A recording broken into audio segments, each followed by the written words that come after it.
Hello, everybody, and welcome to this episode of the Digital Empathy Lounge, brought to you by Anthralytics. If you haven't come across this before, the Digital Empathy Lounge is where we talk about the next and best in customer and experience management, particularly what they should look and feel like. Now, today, I'm very pleased to be joined by Jim Tincher, who is the founder, CEO, and journey mapper in chief at Heart of the Customer. Hi, Jim.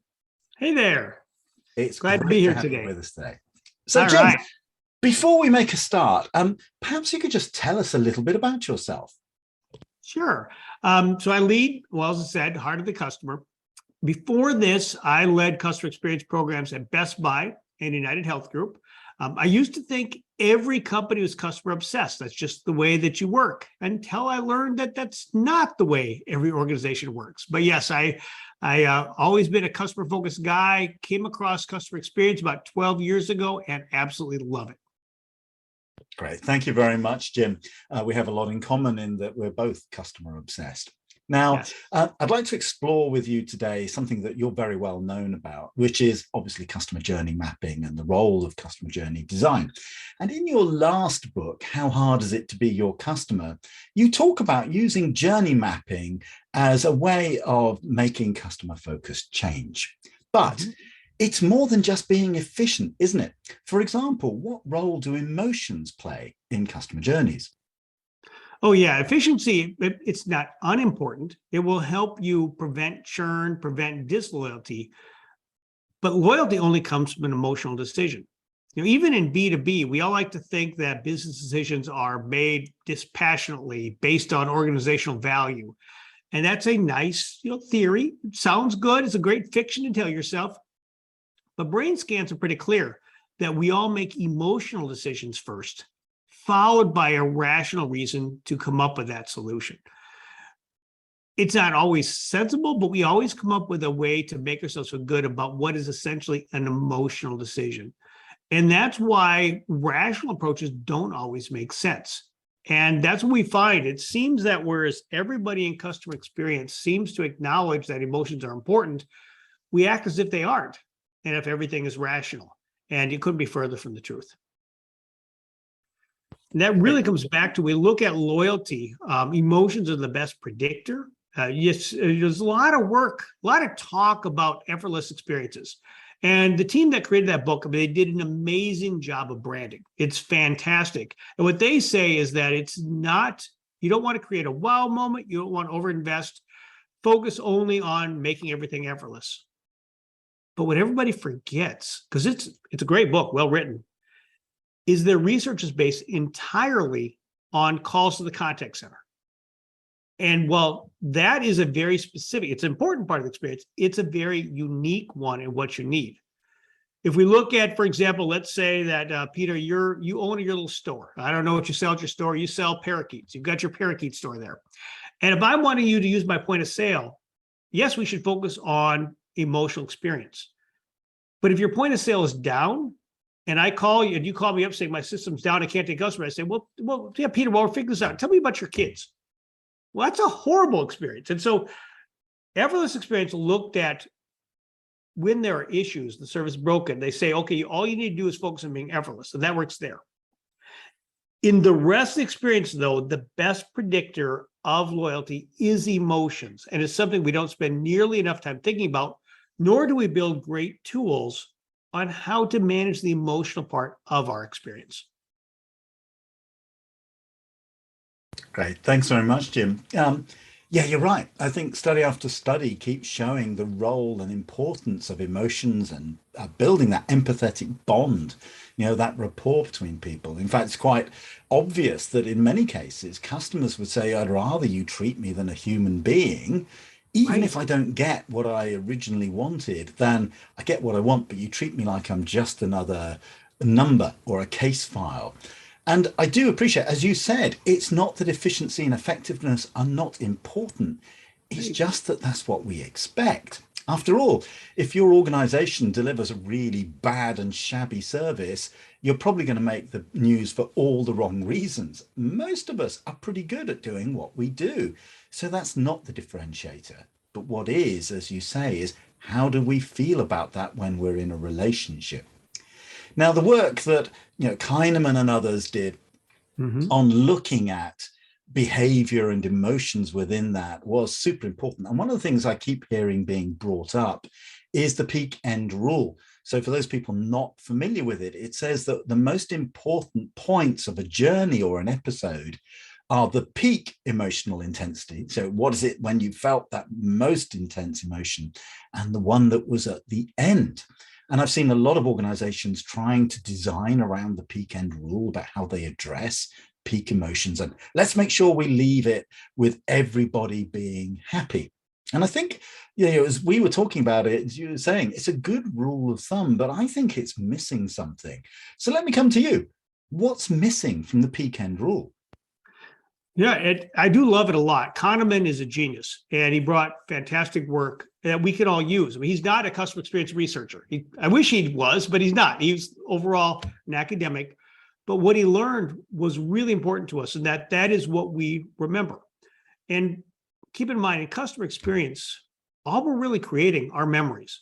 That's what our work is. And those memories are clearly informed by the peak point of pleasure or pain and the way it ends.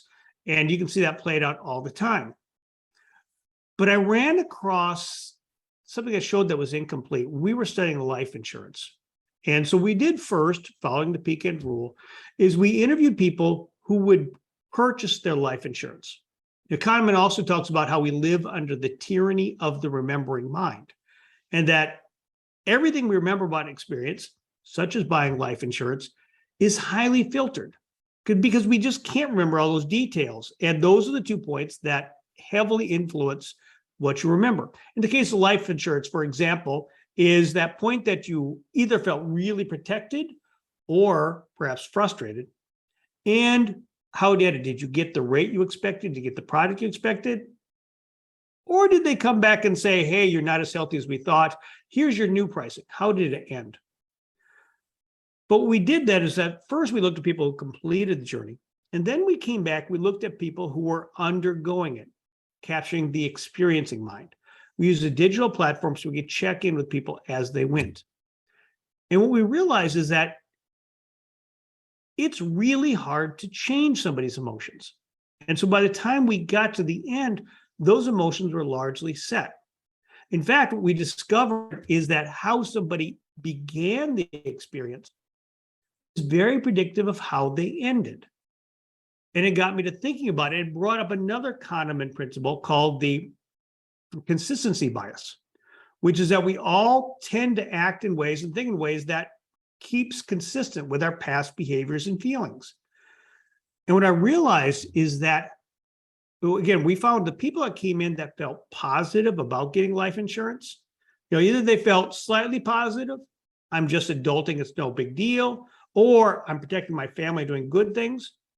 Well, each one of them ended up also being positive. But the negative ones also tended to remain negative as they went throughout the journey, because that consistency bias, how we enter it, is actually predictive of how we got to the end. And if you wait till the ending of the peak point of pain or pleasure, you're too late. You've already missed your opportunity. And what I've started to recognize was that how you come into the journey, how it begins, is actually a third moment of truth that's really important. But because I'm such a Kahneman fan, I never thought about it. I was always thinking about that peak point of pain or pleasure and the ending. But I recognize that how a journey begins is actually super critical because it influences those other 2 points. Now, I mentioned that everybody who came in positive ended positive, and most who came in negative ended negative. But what about the rest of those negatives?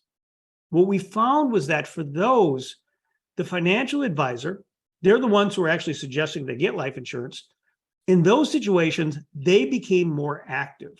They helped set expectations. They helped reinforce the positives here. And they helped flip some of the negatives to the positive.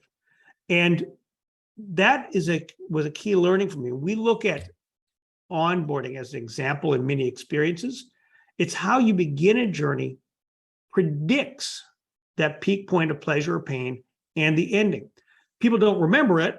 Remember, the remembering mind filters out a lot. They often don't remember that beginning, but it does set up your success. And that's when we started to recognize the importance of onboarding, which we've actually validated in a number of different experiences, from healthcare into SaaS software, manufacturing. How the beginning of the journey goes actually influences much more, well beyond when it's actually complete. Great. Thanks very much, Jim. I'm going to heartily agree with everything you said, because one of the things I was very interested in, the reason I started to look at emotion analytics is I could see the very things you were talking about. We can see the peak, the end, but journeys aren't typically, for an organization where the relationship is important, it's not one episode. There's an end to a previous episode, there's expectation setting, and that comes from a variety of different sources. And then, as you say, our brains, we tend to rationalize and remember key things, but there are these subordinate emotions. So, for example, if I enter an experience and I'm anxious, it may not be the most intense emotion I'm feeling. It may not be the most memorable at the end, but if my anxiety isn't addressed, then that will color or flavor the next episode that I have with you. And one of the things I liked is when I was looking at this with people is there's no universal scale here. There's no. There's one and only mechanism that you use. It's very much down to independence. And I'm going to, for the last thing, I just want to probe a little bit into some of the things I know that you've been thinking about. One of the things I'm often talking about with clients is the worst way to find out how somebody is feeling is to ask them how they're feeling without giving them some context and some guidance. After all, what are we doing? We're asking them to rationally think about their irrational emotions, put that into a category, score it, and give it back. But we do need to find ways of actually starting to understand emotions, because they are so powerful in driving decision making. As you say, it's not necessarily that we're rational, but we're very good at rationalizing. So I'd just like to ask your thoughts about this. So how do we get to, understanding what are the important emotions along journeys? And after all, they will change during a journey. And what are some things you found when you were working with customers and with clients to understand the role of emotions? Well, that's a great question. And if I want to go back a little over 2 years in time, our team and I were sitting around thinking about, why is it that, depending on which source of data you like, they all agree 3 out of 4 customer experience programs can't actually show they're having any impact to the business whatsoever. And so we went on a quest to try to figure out, why is that? We've interviewed hundreds of people in customer experience. We've done surveys with hundreds more to see what's so different about those who can truly show impact. And what we found was that there were actually 4 actions, but one of them was to measure and manage emotions. And there are different ways of doing that. I'm a big fan of analytics, but most people aren't there yet. And we found as a cohort of programs that were actually asking customers about their specific emotions. Roxy Stromenger, we both know Roxy, she's at UKG, and she asks customers about 8 emotions they feel. For example, confidence versus frustration. What we do is, the way we put that together is we do qualitative work first to understand what are the emotions they're feeling, what are out there. We don't say, what emotions do you feel? But we listen. And we start to categorize based on the stories that they tell and how they talk about working with this organization. And then we use that, we categorize them. And we found once you do that, you can actually ask a survey question. And what we typically do is say, when you are talking with a colleague about company XYZ, what emotions do you feel? And we found that's actually very predictive, because in that context, they can answer. Do you feel confident? Do you feel frustrated? It's really fascinating when they choose both. We found this, a concept we called an emotional North Star, and we found it played out in just a handful of organizations. UKG, I mentioned. Haggerty, both of them are actually going to be recurring case studies in my next book, Do B2B Better, driving growth through a game-changing customer experience. Haggerty has found that happiness is their emotional North Star. That's actually what the product does, is creates happiness. Compassion International, they found that 2 emotions tend to be very predictive of whether a sponsor stays with them. And those are happiness and delight. Um, we found Fidelity actually asks in their transactional surveys, they ask about, I think about 12 different emotions. Maybe it's 8, but they ask a number of different emotions there. And my absolute favorite example of measuring emotions and predicting outcomes is from the Veterans Administration here in the States. And they have found that trust is their emotional North Star. And my very favorite customer experience case study involving emotions, one of the outcomes of the VA is that when veterans use them, they're far less likely to die by suicide. And what the VA has discovered that when in a market, trust goes up, there are fewer reports of veterans dying by suicide in that market. When veterans feel trust for the VA, they engage more. The VA is able to help them with their health issues, both mental and physical, and it creates far better outcomes for everybody. It's hard to come up with a better example of emotions and customer experience as one that's life and death, as it is with the VA. Yeah, thank you very much, Jim. That's an amazing insight. I'm just going to reflect back a couple of things I heard because I'm going to be in violent agreement with you. So the first of which is, I like the way that you're using people to tell you stories to understand what's important to them. I do exactly the same thing. When I'm trying to work out what those emotional moments that matter are, I usually ask, how would you describe this to a friend or a stranger? And then they do exactly what you say. They talk about what's most important to them. There's that peak thing again. But because we're human beings, we use emotive language to describe it and stress the bits of the story that were important to us and share them with other people. So I think, getting people to tell you stories rather than scores, I think are so much more important. And then when you identify them, then you can actually go to people and look at, how does this align to their experiences?